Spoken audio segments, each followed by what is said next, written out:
80 years. That's how long letters written by Guy Swartzlander, a World War II vet, sat in a shoebox. The letters, 245 in all, were written to his mother Mabel in Kendallville.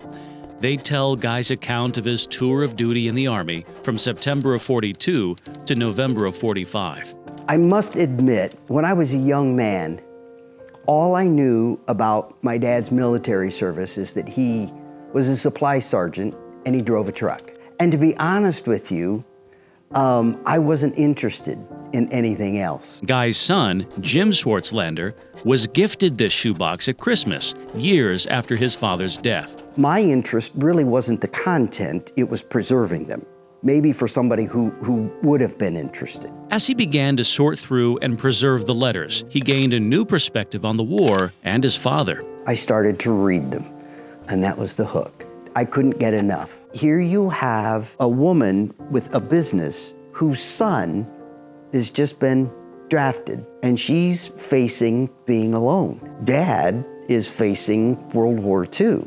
He began organizing these letters, along with other artifacts, into chronological order, and began an attempt to bring his father's story to life.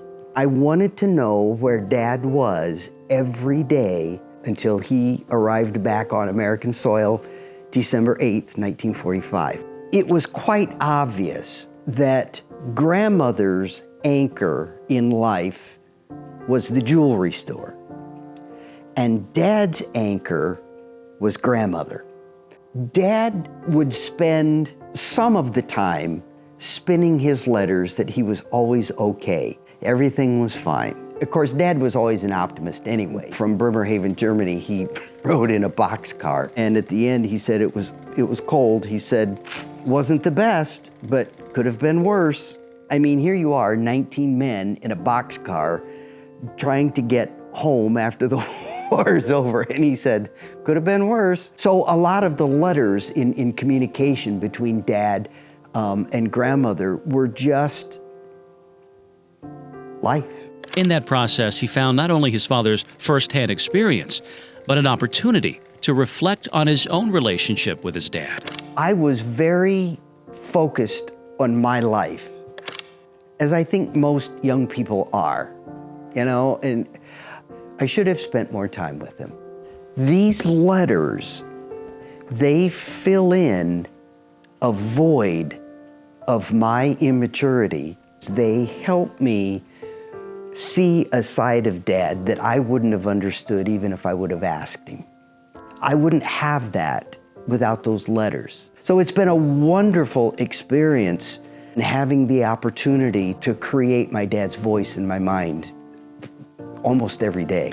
What is so thrilling to me is getting this story out of a shoebox so that the community can see it and appreciate it as much as I do.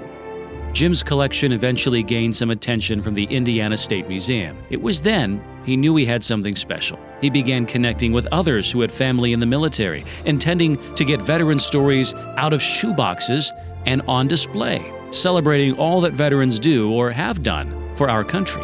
Honestly, if you want to know the truth, Dad's story is not unusual. He was a guy that was drafted, went into World War II, a nasty war, did his job and came home and continued his life.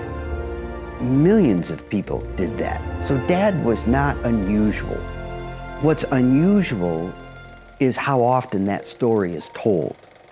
Those people did do a job, and as those people leave the earth, so do their stories. In honor of his father, Jim has put together a celebration of veterans event where he'll share his father's story, along with collections of photographs and artifacts from shoeboxes of other veterans on display for all to see.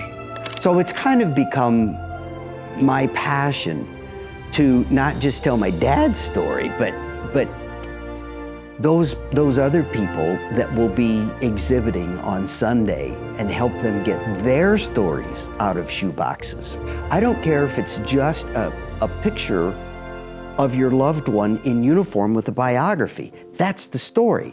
It's about those people that did their job and came home